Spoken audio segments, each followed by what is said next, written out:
Donc, ce que je peux dire des 20 ans de la RPA, c'est que ça me ramène moi-même en arrière, hein, de 20 ans. Donc, je suis maintenant une femme d'âge mûr, mais à l'époque, j'étais encore jeune.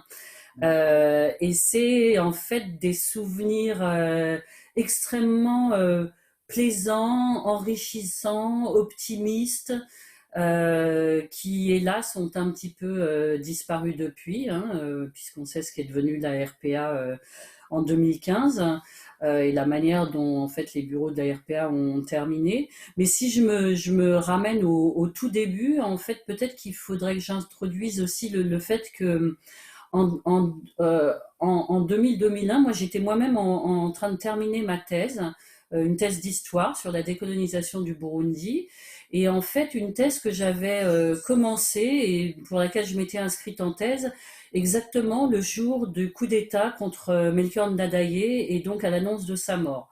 Donc pour moi, 1993 jusqu'au début des années 2000 et donc pendant tout le temps où j'ai fait ma thèse, ça a été une période où en fait ma vie personnelle et la vie du Burundi ont été intimement liées. D'ailleurs, elles le sont depuis 30 ans. Et du coup, les premières fois où j'ai commencé à entendre parler de la RPA, ça n'a pas été nécessairement sur le terrain au Burundi, mais depuis la France, parce qu'en fait, j'étais en train de terminer ma thèse, je venais d'être une jeune maman, et je n'ai pu retourner en fait au Burundi que en 2000, aux alentours de l'accord d'Arusha, de la signature de l'accord d'Arusha.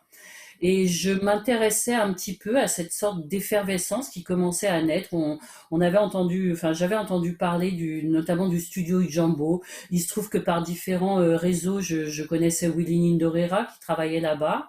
Je logeais souvent dans un petit hôtel en face du studio Ijambo. Puis bon, au cours des conversations avec les amis de mon âge, hein, parce que toutes ces personnes-là sont à peu près de ma génération, à quelques années près, j'ai entendu parler de cette radio RPA qui venait d'être, enfin qui en 2001, qui venait d'être créée. Et comme je suis chercheuse et donc forcément chercheuse, qui dit chercheuse dit curieuse, je suis allée voir de quoi il en retournait. D'autant plus que à l'époque, bon, c'était des réseaux un petit peu amicaux. J'entendais parler de certaines personnes, notamment d'Alexis Nduhije. Je me disais, tiens, ce serait quand même intéressant que j'aille voir un journaliste comme ça qui monte une radio, parce que c'était quand même quelque chose d'assez spectaculaire à l'époque, hein. On était, enfin, bon, l'accord d'Arusha a été enseigné en 2000, mais enfin, ça continuait la guerre était toujours présente, hein. Il y avait toujours les FNL sur le terrain, le calme n'était pas du tout revenu. Donc c'était intéressant pour moi en tant qu'historienne qui me sentais un petit peu esseulée parce qu'en fait mes collègues historiens de ma génération étaient encore aux études en France. Donc en fait quand j'allais au Burundi, je n'étais pas avec mes collègues historiens qui faisaient leur doctorat. Donc j'étais un petit peu esseulée et voilà. Du coup, je me souviens très bien de la première fois où je suis rentrée dans les locaux de la RPA, qui était donc situé à l'angle de ce qu'on appelait à l'époque l'autoroute. Je ne sais pas si on continue d'appeler ça comme ça, l'autoroute et du boulevard de Luprona. Donc en gros, face à l'école française et puis avec pour angle inverse la présidence à l'époque. Et je me suis retrouvée dans cet endroit. Il y avait, donc fallait monter des escaliers, c'était assez grand, c'était plus grand que ce que j'avais visité au studio Ijambo. Et là, on se retrouvait dans une espèce d'ambiance où il y avait un mélange une espèce de fourmilière avec des gens qui couraient dans tous les sens, qui marchaient, qui se parlaient, qui s'apostrophaient dans les couloirs. Il y avait un petit peu du Buyenzi mélangé à du Bouiza, mélangé à du Kamenge, mélangé à du Djabé, mélangé à... Enfin, il y avait une espèce d'ambiance complètement irréaliste parce qu'on était quand même en plein milieu de Roero, qui quand même n'est pas le quartier le plus, disons, le plus...